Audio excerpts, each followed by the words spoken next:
Hi everyone, welcome to civils decode. As I said कि 1 अगस्त से हम लोग डेली करंट अफेयर की सीरीज लेके आएंगे। 20 मिनट्स की सीरीज रहेगी। देखो 20 मिनट हैं, 20 आर्टिकल्स कवर करेंगे, साथ में उसी के क्वेश्चंस भी कवर करेंगे।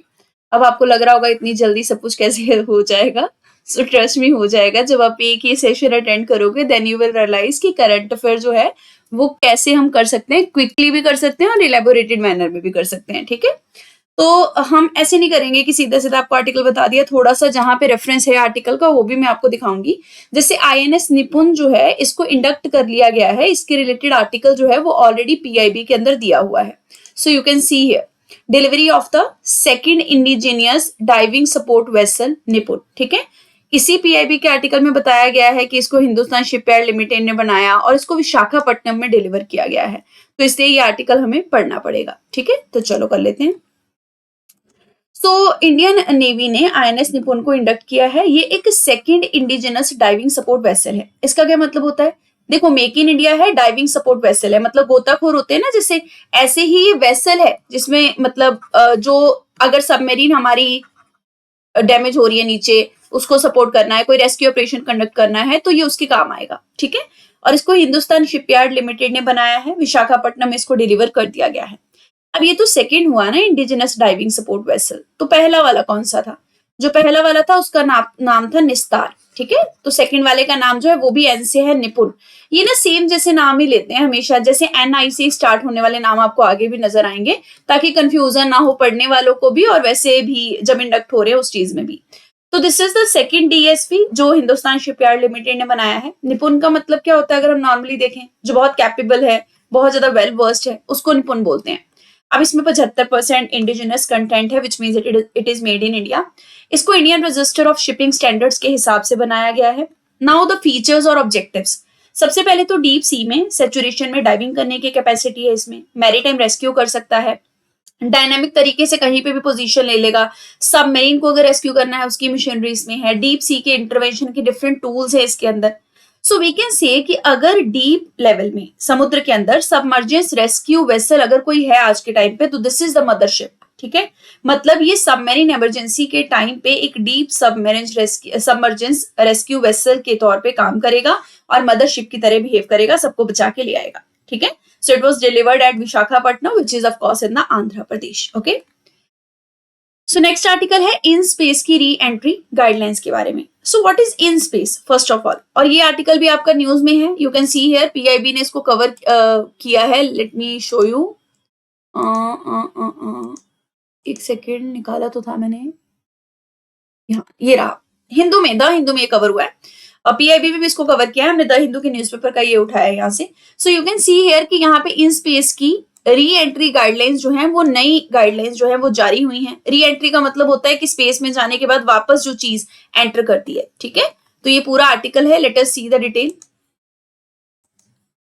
सो इन स्पेस एक्चुअल में पहले है क्या? देखो, ये ना एक्चुअल में एक ऑटोनॉमस बॉडी है जो डिपार्टमेंट ऑफ स्पेस के अंडर काम करती है। ठीक है, और ये वो बॉडी है जो प्राइवेट सेक्टर को प्रमोट करती है कि आप स्पेस के सेगमेंट में आके इन्वेस्ट करो। If private sector is any how interested in the space domain, तो इन स्पेस वेलकम्स देम। ठीक है, तो इन स्पेस ने हाल फिलहाल में री एंट्री जो होती है स्पेस के ऑब्जेक्ट्स की, उसके लिए नई गाइडलाइंस रेगुलेट करते हुए जारी कर दी हैं, और ये इंडियन स्पेस पॉलिसी 2023 के अंडर की गई है। अब देखो, जब भी स्पेस से कोई ऑब्जेक्ट जो है वो री एंटर करवाया जाता है, यानी वो स्पेस घूम के आ गया, अब उसको वापस अपने धरती पे लेके आना है, तो इट वुड बी प्लान्ड। ठीक है, विदाउट प्लानिंग ये नहीं हो सकता। सो बेसिकली प्राइवेट एंटिटीज के लिए रेगुलेशन आई है। अब प्राइवेट वालों ने अपना कोई स्पेसक्राफ्ट भेजा स्पेस में, अब वापस धरती पे बुलाना चाह रहे हैं, तो ऑफ कोर्स वो प्लान तरीके से ही होगा, उसी पे रेगुलेशंस लाई गई हैं इस पॉलिसी के अंडर, ताकि अकाउंटेबिलिटी बनी रहे। अब उनका वो स्पेस से वापस आने वाला ऑब्जेक्ट नीचे कोई डैमेज ना क्रिएट कर दे धरती पे। ठीक है, सो इंडियन एंटिटीज जो हैं उनको इन स्पेस का ऑथराइजेशन चाहिए होता है अगर वो किसी तरीके से स्पेस के सेगमेंट में आना चाहती हैं। फॉरेन एंटिटीज जो होती हैं उनको इंडियन इनकॉर्पोरेटेड एंटिटी के थ्रू अपने आप को रजिस्टर करवाना पड़ता है और अप्लाई करना पड़ता है। अब देखो, जब भी स्पेस से ऑब्जेक्ट दोबारा वापस धरती पे आता है तो कैजुअलिटी का जो रिस्क है वो बहुत कम होता है, 10,000 में से एक कैजुअलिटी हो सकती है, लेकिन स्टिल ये मैंडेटरी है असेसमेंट करना, रेगुलेशंस लेके आना। अगर री एंट्री जो है वो प्लानिंग के थ्रू पे की जाए तो बेटर रहेगा। और कहा यह जा रहा है कि अगर लॉन्च के बाद आप री एंट्री को प्लान कर रहे हो तो आपको 6 महीने पहले से एडवांस का अप्रूवल लेना पड़ेगा, उससे पहले आप री एंटर नहीं करवा सकते ऑब्जेक्ट को। ठीक है, इन स्पेस को 2020 में स्टैब्लिश किया गया था. It is a autonomous body under the department of space. The headquarter is located in the Bhopal, Ahmedabad. Okay, चलो. Next article is regarding the urban challenge fund. इसका भी न्यूज़पेपर में कवरेज आया था, सो इसीलिए हम इसको कवर कर रहे हैं. यू कैन सी हियर, यहाँ पे लिखा भी होगा इसके बारे में, ये रहा. You can see here the print में आर्टिकल आया था कि 33 projects are approved under the urban challenge fund. तो लोकसभा में भी इसको डिबेट में लाया गया, तो इसलिए we will read this article. ठीक है. अभी अर्बन चैलेंज फंड के अंडर गवर्नमेंट ने 33 प्रोजेक्ट्स तो अप्रूव कर दिए हैं. अर्बन वर्ड है तो मतलब ये एक ministry of housing and urban affairs का ही इनिशिएटिव होगा. ये दरअसल एक सेंट्रली स्पॉन्सर्ड स्कीम है जो अर्बन प्रोजेक्ट्स को सपोर्ट करती है. अब यहाँ वर्ड दिख रहा होगा, supports bankable urban projects. Bankable urban projects वो हुए जहां पे अगर आप प्रोजेक्ट को रख के बैंक में लोन लो, पैसा लेना चाहो तो आसानी से मिल जाएगा, क्योंकि वो अर्बन प्रोजेक्ट कमर्शियली बहुत ज्यादा वायबल है. कमर्शियल उनका बहुत सारा बेनिफिट निकल सकता है, इसलिए बैंक इज इंटरेस्टेड. ठीक है, ऐसे समझ लो. अब इसमें चैलेंज बेस्ड सिलेक्शन है, विच मीन्स अगर आप कोई अर्बन प्रोजेक्ट सिलेक्ट कर रहे हो तो मिनिस्ट्री उसको सीधा सीधा सिलेक्ट नहीं करेगी. उसमें कंपटीशन होगा अलग अलग प्रोजेक्ट्स का. जो प्रोजेक्ट निखर के आएगा उसी को पैसा मिलेगा और उसी प्रोजेक्ट में इन्वेस्टमेंट जाएगा. 1 लाख करोड़ का सेंट्रल आउटले है. 2025 से 2031 तक इसका पीरियड जो है वो रहेगा. 6 इयर्स का पीरियड है. इसमें सिटीज को क्रिएटिवली डेवलप किया जाएगा, उनको ग्रोथ हब्स में बनाया जाएगा, वाटर एंड सैनिटेशन की सुविधा दी जाएगी. वहां पे सेंटर्स जो हैं वो 25% तक प्रोजेक्ट की कॉस्ट को फंड करेंगे. बाकी का जो 50% मिनिमम फंड है वो बैंक के लोन से, म्यूनिसिपल बॉन्ड वगैरह के थ्रू, पब्लिक प्राइवेट पार्टनरशिप से आएगा. 4 लाख करोड़ का इन्वेस्टमेंट का लेवरेज है टोटल. और नॉर्थ ईस्टर्न रीजन हो गए, आपके हिली एरिया हो गए, छोटे छोटे अर्बन लोकल बॉडीज हो गए, उनके लिए 5000 करोड़ का जो क्रेडिट रीपेमेंट गारंटी स्कीम है वहां से फंड लिया जाएगा. ठीक है, वहां से पैसा खर्चा जाएगा. Next article is related to the Naksha programme. So देखो, गोवा ने रिसेंटली 1 महीने का पूरा सर्वे करते हुए नक्शा पायलट प्रोग्राम के अंदर अपना पूरा मैप जारी कर दिया है. ऐसे समझो. ठीक है, it is also again covered in the PIB. You can see here. See understanding the Naksha. ठीक है, नक्शा बहुत ही इंपॉर्टेंट तरीके से न्यूज में रहा है और गोवा के चलते फिर से ये आर्टिकल न्यूज में आया है. So we must read this. Okay, so what is Naksha. अब मैं आपको सिंपल भाषा में बताऊं ना, जैसे अर्बन एरियाज हैं, जैसे टाउन्स हैं, ठीक है, उनकी अगर हमें डिजिटल मैपिंग करनी है, जिसको डिजिटल रेकी बोल देते हैं, है ना, हिंदी वगैरह में, तो डिजिटल मैपिंग अगर करनी है ताकि लैंड रिकॉर्ड प्रॉपर से रहे, अगर डिस्प्यूट हो जाए तो उसका प्रॉपर रिकॉर्ड रहे डिजिटल पैटर्न में, उसी के लिए नक्शा मेजर लाया गया. नक्शा का जो आपका मेन ऑब्जेक्टिव है, that is the national geospatial knowledge based land survey of urban habitations. जहां पे लोग रहते हैं शहरों में, उसका लैंड सर्वे करना. ये जीआईएस बेस्ड है, विच मीन सैटेलाइट से ही आप नक्शा तैयार कर सकते हो, है ना, डिजिटल मैपिंग कर सकते हो. तो जीआईएस बेस्ड इनिशिएटिव है. Digital India land record modernisation programme का ये हिस्सा है. डिजिटल अर्बन लैंड रिकॉर्ड्स को बहुत एक्यूरेटली ये क्रिएट करेगा. Now the main part. अब देखो, अर्बन एरियाज का लैंड रिकॉर्ड हो रहा है, but the main ministry here is ministry of rural development. This is very important. आपने मिनिस्ट्री ऑफ रूरल डेवलपमेंट की एक स्कीम के बारे में सुना होगा, स्वामित्व स्कीम है. वहां पे भी स्वामित्व स्कीम के तहत क्या है, गांव के इलाकों में जिनकी जमीन है उसके डिजिटल रिकॉर्ड वगैरह तैयार किए जाते हैं. तो दरअसल स्वामित्व स्कीम से मोटिवेट होके ही आपका ये भी रिकॉर्ड डिजिटल एरिया में, अर्बन एरियाज में मॉनिटर किया जा रहा है अंडर द नक्शा प्रोग्राम. तो मेन मिनिस्ट्री जो नक्शा वाले की भी है ना, that is also ministry of rural development. It is not ministry of urban affairs. Examiner यहाँ पे आपको फंसा सकता है. ठीक है, सो डिपार्टमेंट ऑफ लैंड रिसोर्सेज जो है, that is the main department जो इसको इंप्लीमेंट करेगा. सर्वे ऑफ इंडिया इसको टेक्निकल सपोर्ट देगा. साथ में एक national informatic centre service incorporation है, वो इसको टेक्निकल सपोर्ट देगा. बाकी इसमें एरिया सर्वे किया जाएगा, ड्रोन्स को यूज किया जाएगा, जीआईएस सैटेलाइट्स को यूज किया जाएगा, फील्ड सर्वे किए जाएंगे. इससे बेटर तरीके से आप शहरों की जो अर्बन मतलब प्रॉपर्टीज है, रेजिडेंशियल प्रॉपर्टी, उसकी गवर्नेंस बेटर कर सकते हो, अर्बन प्लानिंग अच्छी कर सकते हो, if you have the record, disputes वगैरह को कम कर सकते हो. That is why. ठीक है, next article is related to the Arctic council. Parliamentary committee ने रिसेंटली इंडियन पोलर एम्बेसडर को अपॉइंट कर दिया है, या उसके लिए रिकमेंडेशन दिया है कि एक्चुअल में आर्कटिक काउंसिल में उनको अपॉइंट किया जाए. और ये भी बोला है इंडिया ने कि हम जल्दी ही फुल मेंबरशिप जो है आर्कटिक काउंसिल की, उसके लिए अग्रसर हैं. ठीक है, we will try to pursue the full membership of Arctic council. Right now India is not in the full membership domain of Arctic council. अभी हम वहां पे ना ऑब्जर्वर हैं. ऑब्जर्वर बताऊंगी आपको क्या होता है. सबसे पहले आर्कटिक काउंसिल के ना अगर आप मेंबर समझ लो तो आपको बहुत आसानी हो जाएगी. You can see here, this is the Arctic circle. ठीक है, मतलब जहां जहां आर्कटिक ओशन का विस्तार है वहां वहां आसपास जो कंट्रीज हैं उसके मेंबर हो जाएंगे. Like you can see here, this is the Canada. ठीक है, दिस इज द यूएसए. फिर आपका ये ग्रीनलैंड का एरिया है, और उसके बाद आइसलैंड है, ग्रीनलैंड डेनमार्क के अंदर आता है, तो डेनमार्क इज अ मेंबर, ठीक है।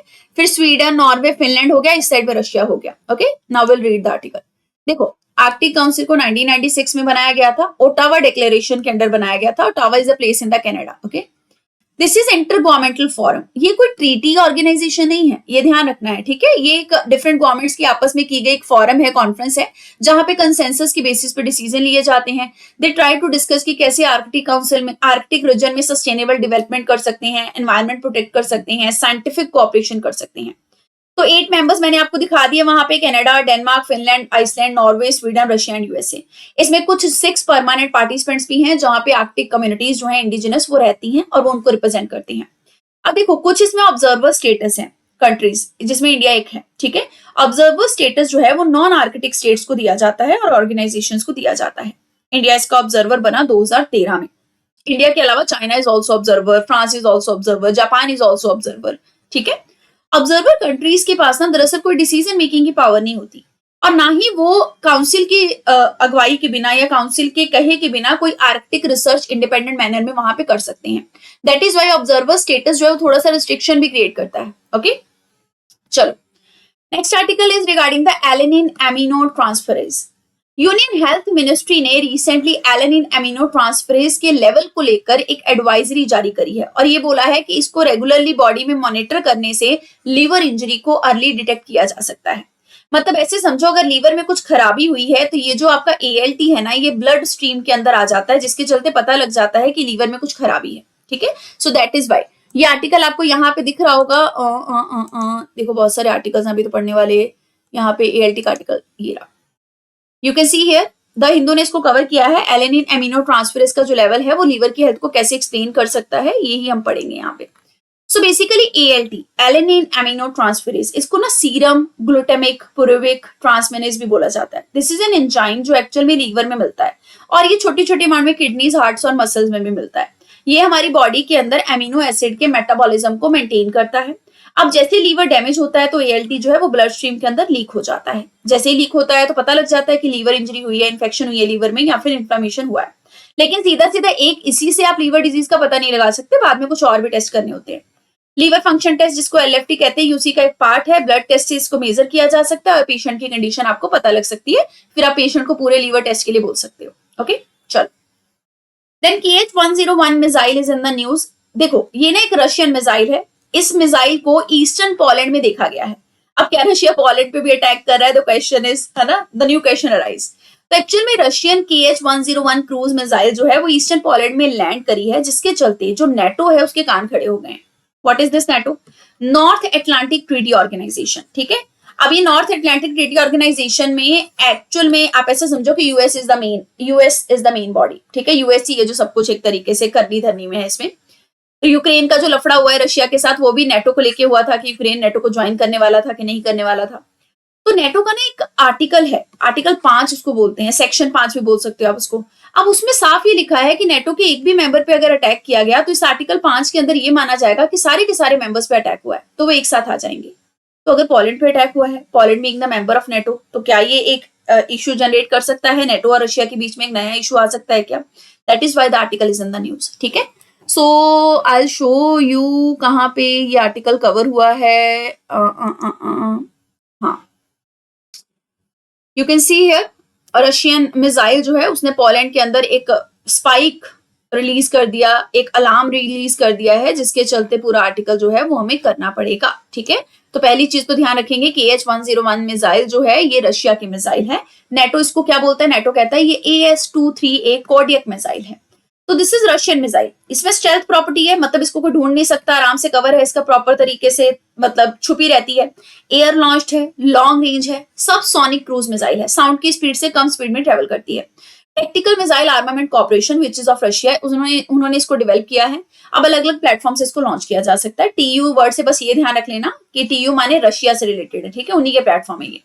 अब टर्बोफेन इंजन है इसके अंदर, इसकी स्पीड मैक 0.76 है, ऑपरेशनल रेंज 2500 से 3000 किलोमीटर है। अब इसमें सैटेलाइट गाइडेंस, टेरेन मैपिंग, ये सब यूज की जाती है, मतलब ये जमीन को देखते देखते फिर अटैक करेगी। हाई एक्सप्लोजिव कैरी कर सकती है, क्लस्टर वॉरहेड कैरी कर सकती है, पेनिट्रेटर कैरी कर सकती है। KH-102 में न्यूक्लियर कैपेबल वेरिएंट कैरी करने की भी कैपेसिटी है, ठीक है। चलो, उसके बाद है मोकेन पीपल के बारे में आर्टिकल। अब ये बहुत ही अच्छे से सोने सोने बच्चों के ऊपर ये आर्टिकल है, ठीक है। दरअसल साइंटिस्ट के द्वारा ये बोला गया है कि ये नोमैड चिल्ड्रन है मोकेन सी के अंदर, ये वाले जो नोमैड चिल्ड्रन है इनके अंदर एक एक्सेप्शनल पावर देखी कि पानी के अंदर ना ये बहुत दूर तक देख सकते हैं। एक नॉर्मल बच्चा पानी के अंदर जितना देख सकता है ये उससे ट्वाइस देख सकते हैं, 2 गुना देख सकते हैं, ठीक है। दैट इज वाई ये आर्टिकल आपको दिखेगा, ये देखो आप यहाँ पे देखोगे मोकेन सी के जो नोमैड्स हैं ये अंडमान सी में रह रहे हैं और ये अंडर वाटर तक देख सकते हैं जैसे डॉल्फिन देखती हैं, सेम वैसे ही देख सकते हैं, ठीक है। तो साइंटिस्ट यही देखना चाह रहे हैं कि कैसे ये इंडिजिनस ट्राइब ने खुद को ट्रेन किया और सुपर ह्यूमन विजन जो है वो हासिल कर लिया। अब देखो आपको मैं एक डायग्राम दिखाना चाहूंगी यहाँ पे। हाँ, दिस इज द डायग्राम। ये रहते कहाँ पे Moken people, you can see here this is Moken people written here. ये थाईलैंड है, इस तरफ म्यांमार है, म्यांमार थाईलैंड के पास में अंडमान सी के पास में आपको ये मिलेंगे जहां पे ये रहते हैं, ठीक है। सो मोकेन आर इंडिजिनस सी नोमैड्स, समुद्र में रहने वाले नोमैड्स जो घूमते फिरते रहते हैं। अंडमान सी में ये मिलेंगे, थाईलैंड और म्यांमार के बीच में मिलेंगे। We have seen the location. World के last surviving sea nomadic communities हैं ये। देखो लैंड पे रहने वाले नोमैडिक्स तो आपने सुने होंगे, है ना, जो एक जगह से दूसरी जगह जाते रहते हैं, लेकिन समुद्र के भी नोमैडिक होते हैं, एक समुद्री एरिया से दूसरे समुद्री एरिया में घूमेंगे जाके। तो ये ना वुडन बोट्स होती हैं, उन बोट से ट्रेवल करते हैं जिनको कबांग बोला जाता है, कि फिशिंग करते हैं, डाइविंग वगैरह की इनमें फीचर्स हैं। अब इनका जो नाम है उसका मतलब होता है सी ड्रोन, जो समुद्र में तैरते हैं। ये ऑस्ट्रोनेशियन लैंग्वेज बोलते हैं, फ्री तरीके से डाइव करते हैं, अंडर वाटर विजन इनका बचपन से ही बहुत अच्छा होता है। कोरल रीफ का इन्हें बहुत सारा नॉलेज होता है। कोई स्टेट को ये फॉलो नहीं करते, ना तो थाईलैंड में इनकी सिटीजनशिप है ना म्यांमार के अंदर है। 2004 की इंडियन ओशन सुनामी को इन्होंने नेचुरल वार्निंग साइंस से पहले ही प्रिडिक्ट कर दिया था। सी हमारी बहुत सारी ऐसी ट्राइब्स हैं, हमारे बहुत सारे ऐसे लोग हैं जो नेचर के साथ बहुत डीपली कनेक्टेड हैं। तो देखो वो कैसे चीजें प्रिडिक्ट कर लेते हैं, विच इज अप्रिशिएटिंग। ओके, चलो क्रेट आइलैंड के बारे में बात कर लेते हैं। क्रेट आइलैंड जो ग्रीस के पास है, वहां पे लगी है जंगल में आग। तो वाइल्ड फायर के चलते वहां पे बहुत सारे लोगों को क्या किया गया है, इवैक्यूएट किया गया है। तो यू मस्ट अंडरस्टैंड कि कहाँ पे इसका लोकेशन है। पहले तो ये आर्टिकल देख लो, ठीक है। 1000 evacuated from ranging crate wild fire. अब मैं आपको दिखाती हूँ इसका लोकेशन, लेट मी शो। अरे पापा वो डायग्राम मैप वाला कहाँ चला गया? अच्छा हाँ, ये रहा, दिस इज द लोकेशन, ठीक है। अब देखो ये है Creta Maris, this is the Greece, ठीक है। यहीं पे आपको क्रेट आइलैंड जो है ग्रीस के पार्ट के तौर पे वो नजर आएगा, ठीक है। पूरा आप यहाँ पे देख सकते हो, मेडिटेरेनियन सी में ही है ये। अब ये लार्जेस्ट आइलैंड है ग्रीस का, मेडिटेरेनियन सी का ये 5th लार्जेस्ट आइलैंड है। सदर्न एजियन सी के पास ये लोकेटेड है। इसका कैपिटल है Heraklion, you can see here, this is written here Heraklion, ठीक है। उसके बाद फीचर्स देख लो, सी ऑफ क्रेट है इसके नॉर्थ में, लीबियन सीज के साउथ में है, मेरटॉन सीज के वेस्ट में है, कार्पेथियन सीज के ईस्ट में है, ठीक है। जब आप एटलस में देखोगे तो आपको उसमें और डीपली क्लैरिटी में दिख जाएगा। सैंडी बीचेस वगैरह है, टूरिज्म यहाँ खूब चलता है। यहाँ पे ना एक मिनॉन सिविलाइजेशन का बर्थ प्लेस हुआ था। जैसे इंडिया के अंदर इंडस सिविलाइजेशन है, ठीक है, ऐसे ही मिनॉन सिविलाइजेशन वहां पे हुई थी, ब्रॉन्ज सिविलाइजेशन थी यूरोप के अंदर। और बैटल ऑफ क्रेट के लिए ये बहुत फेमस एरिया है। वर्ल्ड वॉर 2 के टाइम यहाँ पे बैटल ऑफ क्रेट हुई थी। उसके बाद है क्लाउड बर्स्ट के बारे में आर्टिकल। इंडियन मेट्रोलॉजिकल डिपार्टमेंट ने बोला है कि जो असम और नागालैंड में रिसेंटली फ्लड आए हैं वो क्लाउड बर्स्ट की वजह से नहीं आए हैं। You can see here, this is the article, ठीक है। क्लाउड बर्स्ट कब होता है कब नहीं होता उसकी क्लैरिटी वाला ये आर्टिकल द हिंदू में आया था, that is why we will read this. तो क्लाउड बर्स्ट क्यों नहीं उसको माना गया? क्योंकि क्लाउड बर्स्ट तब होता है जब छोटे से ज्योग्राफिकल एरिया में बहुत इंटेंस रेनफॉल आती है, बहुत छोटे पीरियड के लिए छोटे एरिया में बहुत धड़ल्ले से रेनफॉल आ जाए। इंडियन मेट्रोलॉजिकल डिपार्टमेंट के हिसाब से अगर 1 घंटे के अंदर 20 to 30 स्क्वायर मीटर एरिया में 10 सेंटीमीटर या उससे ज्यादा की रेनफॉल आई तब वो क्लाउड बर्स्ट है। मोस्ट कॉमनली ये माउंटेनियस रीजन, पहाड़ी एरिया में दिखेगा, प्लेन्स में भी आ जाता है कभी कभी। अब देखो जो हवा है लो प्रेशर की वजह से वो ऊपर उठती है, गर्म होती है, मॉइस्चर कैरी करती है और वो ओरोग्राफिक लिफ्टिंग से ज्यादा बेनिफिट पाती है, विच मीन्स पहाड़ी एरिया में उसे आसानी से लिफ्टिंग मिल जाती है। और क्यूमुलोनिम्बस क्लाउड्स जो हैं वो यूजुअली बनते हैं जो बहुत नीचे धरती को छूने वाले क्लाउड जैसे नजर आते हैं, ठीक है। और वाटर ड्रॉपलेट्स जब तक अपने आप को होल्ड कर पाते हैं, नहीं तो सडनली ऐसे बादल फटने जैसा फ्लैश फ्लड आ जाता है और लैंडस्लाइड भी आते हैं क्लाउड बर्स्ट की वजह से, ठीक है। नेक्स्ट आर्टिकल है प्रोटेक्टेड मॉन्यूमेंट्स ऑफ लद्दाख के बारे में। अभी 23 हेरिटेज साइट्स को लद्दाख के यूनियन टेरिटरी एडमिनिस्ट्रेशन ने प्रोटेक्टेड मॉन्यूमेंट्स डिक्लेयर कर दिया है। अब ये declaration Jammu and Kashmir Asian monument preservation act के अंडर दिया गया है। तो इससे स्टैट्यूटरी तरीके से लद्दाख के आर्कियोलॉजिकल और कल्चरल हेरिटेज को प्रोटेक्शन मिलेगा। अब इसमें क्या क्या है, पेट्रोग्लिफ्स जैसे कि आपके रॉक्स के ऊपर चीजें लिखी गई, रॉक कार्विंग, फोर्ट्स, केव्स होगी, कुछ गुफाएं, बुद्धा के स्टैचू, मोनेस्ट्रीज, रॉक इंस्क्रिप्शन। कुछ इंपॉर्टेंट साइट्स के नाम जरूर ध्यान रख लेना, जैसे कि तिंग मोसांग फोर्ट। ऐसे नाम मैच द फॉलोइंग में अक्सर एग्जामिनर पूछ लेता है, ये लोकेशन कहाँ पे है। फिर आपका स्ट्रॉन्ग डे गोम्पा, शे मैत्रे रॉक कार्विंग, सासकोल केव, सुमूर फोर्ट। अब लेह, शाम, नुब्रा, जांस्कर, कारगिल, ये सारे इंपॉर्टेंट जो इलाके हैं लद्दाख में वहां पे ये सारे इंपॉर्टेंट थिंग्स फैली हुई हैं, या फिर इंपॉर्टेंट ये जो आपके हेरिटेज साइट्स हैं वहीं पे हैं। ओके, तो बुद्धिस्ट हेरिटेज को ये रिफ्लेक्ट करते हैं, वहां के लद्दाख के आर्ट एंड कल्चर को ये रिफ्लेक्ट करते हैं।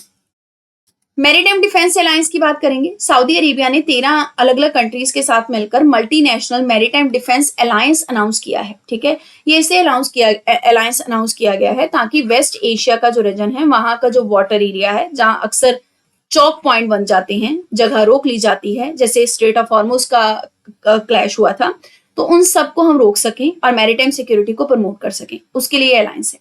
ये एक मल्टीनेशनल फ्रेमवर्क है। ठीक है, इंटरनेशनल शिपिंग रूट्स को ये प्रिवेंट करने के लिए, सेव करने के लिए है। ठीक है, और इसकी मीटिंग रियाद के अंदर हुई है। अब इसमें ना red sea, Bab el Mandeb strait, gulf of Aden को मेनली प्रोटेक्ट किया जाएगा, लेकिन इसके अलावा Suez canal is very important, और भी बहुत सारे रीजन्स हैं which are important around that area, तो उनको भी अल्टीमेटली थोड़ा इनडायरेक्ट प्रोटेक्शन तो मिल ही जाएगा। यू कैन सी हियर, ये मिडल ईस्ट के ट्रेड चौक पॉइंट है, यानी इनको रोक दो तो पूरी दुनिया में बहुत सारा ट्रेड रुक जाता है। जैसे ईरान ने स्ट्रेट ऑफ हॉर्मुज को यूज किया, यहाँ पे गल्फ ऑफ एडन है रेड सी के पास, और इन्हीं के बीच में बैबले मंडप स्ट्रेट है, यहाँ ऊपर में स्विस कैनाल है which directly connected to the Mediterranean C.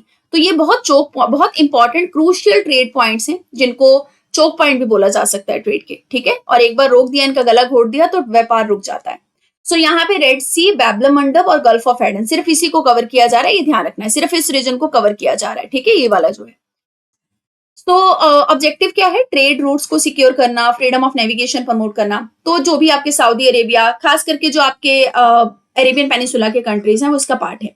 Kuwait, Bahrain, Qatar, Egypt, Jordan, Yemen, Nigeria, Sudan, Djibouti, Turkey, Pakistan, Bangladesh, Somalia. अब बोलोगे आप पाकिस्तान कहाँ से आ गया अरेबियन पेनिसुला में? तो पाकिस्तान दोस्त तो है ना अरब कंट्रीज का, बांग्लादेश भी दोस्त है उनका। सो सऊदी अरेबिया इसका फाउंडिंग मेंबर है, परमानेंट सेक्रेटेरिएट वहीं पे है, ध्यान रखेंगे। चलो, नाउ वेनेजुएला की बात करते हैं। वेनेजुएला ने रोम स्टैट्यूट से अपने आप को विड्रॉ कर दिया है, यानी अभी वेनेजुएला रोम स्टैट्यूट का मेंबर नहीं है। रोम स्टैट्यूट को इंटरनेशनल क्रिमिनल कोर्ट भी बोलते हैं। See, India is also not part of this, ये ध्यान रखना है। इंडिया भी इंटरनेशनल क्रिमिनल कोर्ट का पार्ट नहीं है, क्योंकि इंडिया को ये लगता है कि ये मेन जो क्राइम्स हैं, जैसे कि न्यूक्लियर वेपन का क्राइम हो गया, जैसे कि टेररिज्म का क्राइम हो गया, ये जो आईसीसी वाले हैं ये उनको क्राइम मानते नहीं है, तो हम क्यों इसका पार्ट बने? तो वेनेजुएला ने फॉर्मली यूनाइटेड नेशन को नोटिफाई करते हुए बोल दिया कि मैं रोम स्टैट्यूट का पार्ट नहीं हूं, तो मेरी आईसीसी की मेंबरशिप को खत्म कर दिया जाए। वेनेजुएला साल 2002 में इसका पार्ट बना था, और आर्टिकल 127 जो है रोम स्टैट्यूट का, वो पावर देता है कि आप जब भी चाहो यहां से विड्रॉ कर सकते हो। एक साल के बाद आप विड्रॉ कर जाते हो। आईसीसी की कोई इन्वेस्टिगेशन जो है अगर चल रही है तो वो इससे इफेक्ट नहीं होगी, ये ध्यान रखना है। अब ये आईसीसी है क्या? देखो, ये इंटरनेशनल क्रिमिनल कोर्ट है। कहीं पे भी अगर जेनोसाइड हो रहा है, बहुत सारे लोगों को एक साथ मारा जा रहा है, ह्यूमैनिटी के अगेंस्ट क्राइम हो रहे हैं, वॉर में क्राइम्स हो रहे हैं, क्राइम ऑफ एग्रेशन हो रहा है, तो ये उसका टेक केयर करता है, और ये यूनाइटेड नेशन के साथ ही एसोसिएटेड है, ये ध्यान रखना है। ठीक है, तो वेनेजुएला ने साफ बोल दिया है कि हम डोमेस्टिक कोर्ट जो है हमारे, वो इंडिपेंडेंट तरीके से इन्वेस्टिगेशन करेंगे।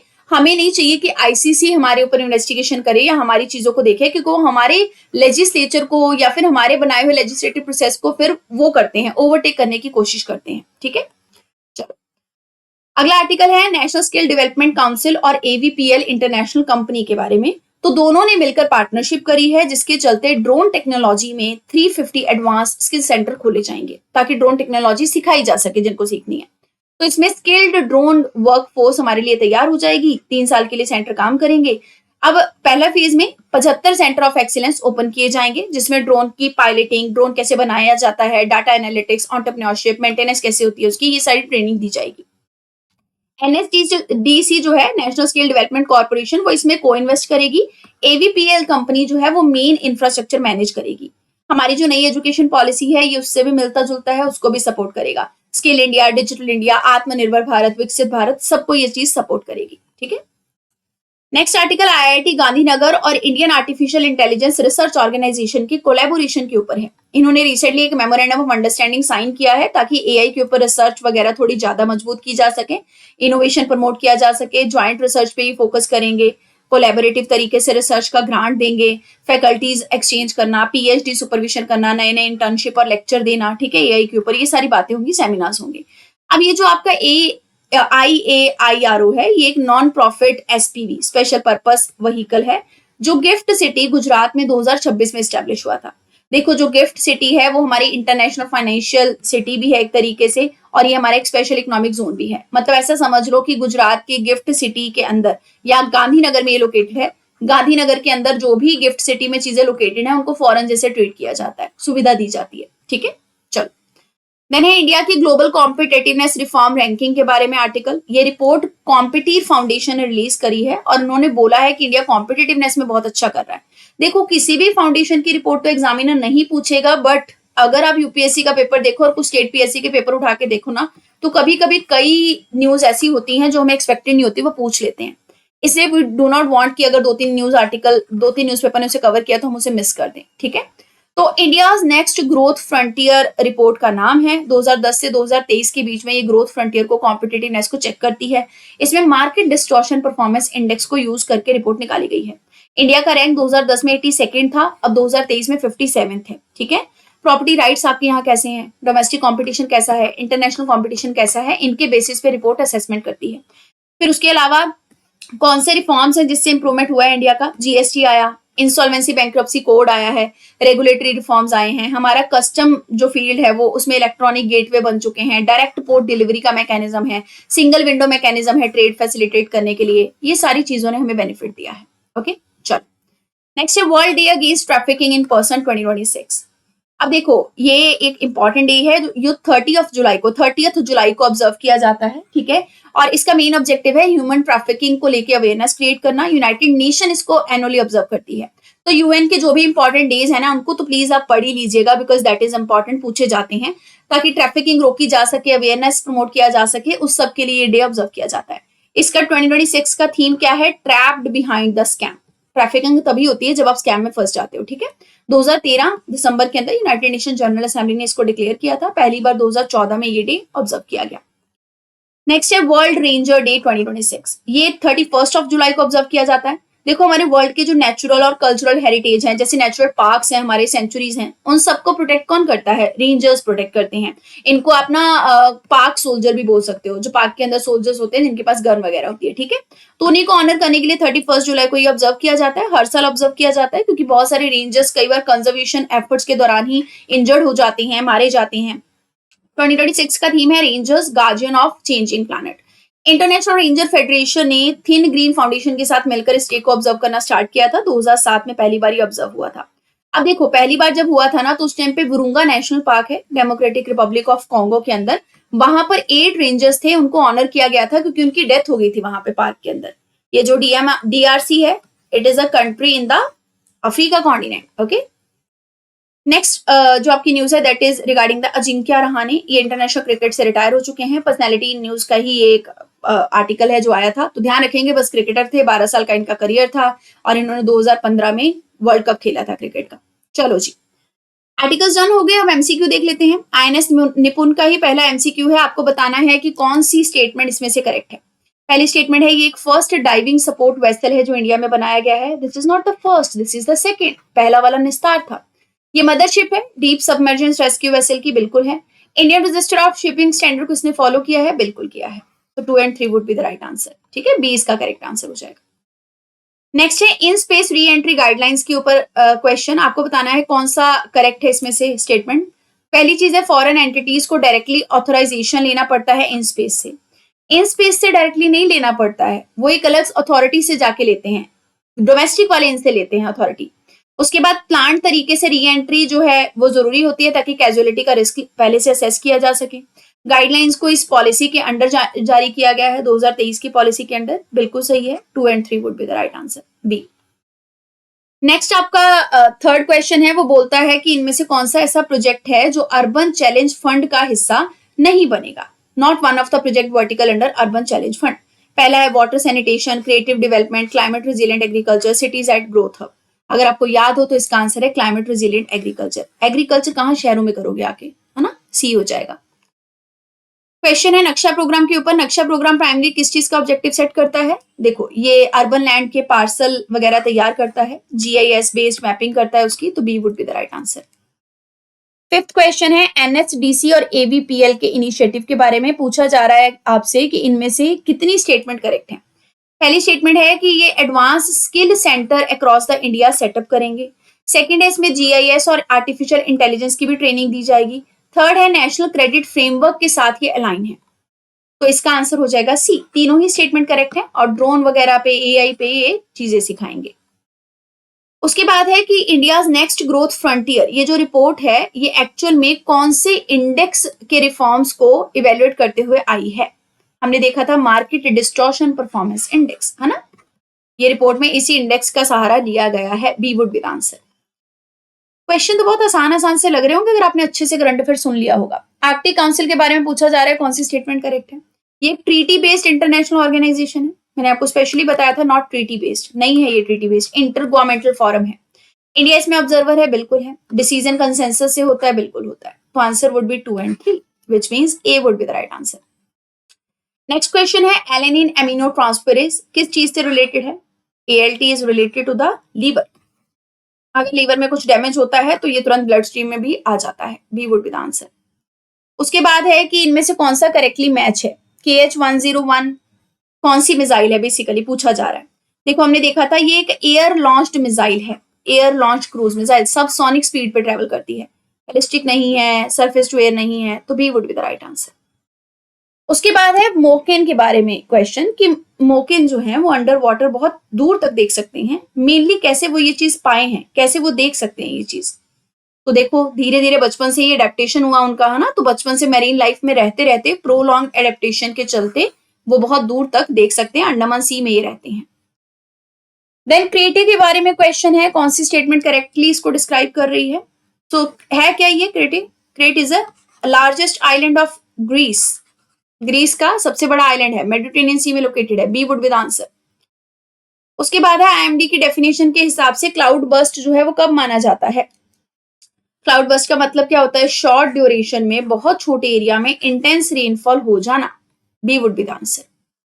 देन है रिसेंटली लद्दाख के अंदर जो मॉन्यूमेंट प्रोटेक्ट किए गए हैं उनमें कौन कौन सी चीजें रिप्रेजेंट होती हैं। देखो उनमें बुद्धिस्ट हेरिटेज आता है, पुराने ट्रेड रूट आते हैं, रॉक आर्ट सब कुछ था, तो है ना, पॉलीग्राफिक थे, कार्विंग थी, तो तीनों ही हो जाएगा 1, 2 and 3। D would be the right answer. Next है मैरीटाइम डिफेंस अलायंस प्राइमरली किस चीज पे फोकस करता है। This is alliance related to the Red Sea, Bab el Mandeb, gulf of Aiden. मैंने आपको डायग्राम भी दिखाया था। C would be the right answer. उसके बाद है रोम स्टैट्यूट के चलते स्टेट पार्टी का जो विड्रॉल है वो कैसे होता है। इसका विड्रॉल कैसे होता है। विड्रॉल की वजह से कभी भी जो प्रोसीडिंग्स होती हैं जो पहले से ही चल रही हैं वो इनइफेक्टिव नहीं हो जाती हैं, ठीक है, उन्हें प्रोसीडिंग पे कोई इफेक्ट नहीं पड़ता। C would be the right answer. Next है ट्रैप्ड बिहाइंड द स्कैम, ये थीम किस डे से रिलेटेड था। तो स्कैम कब होता है मैंने आपको बताया था, ट्रैफिकिंग से रिलेटेड है, तो world day against the trafficking in person. C would be the answer. Then world ranger day कब ऑब्जर्व करते हैं, 31 जुलाई को ऑब्जर्व करते हैं। सो दैट वाज इट, हमारा ये आज का 1 अगस्त का करंट अफेयर इसी के साथ डन होता है। If you like the video तो प्लीज अपने ओपिनियंस को शेयर कीजिएगा कमेंट में। If you want it to continue तो आप शेयर कीजिए बच्चों के साथ ताकि वो इसका बेनिफिट पा सकें, बिकॉज आई डोंट वांट कि अगर जैसे हमने विजन के बारे में डिस्कस किया था ना कि विजन की जो मैगजीन है उसका डिले चल रहा है पीरियड, अगर वो रेगुलरली आएंगी तो definitely will try to cover that, लेकिन हम डेली के बेसिस पे थोड़ा सा अपने आप को तैयार करते चले। That is the objective of this series. Okay ji, thank you very much.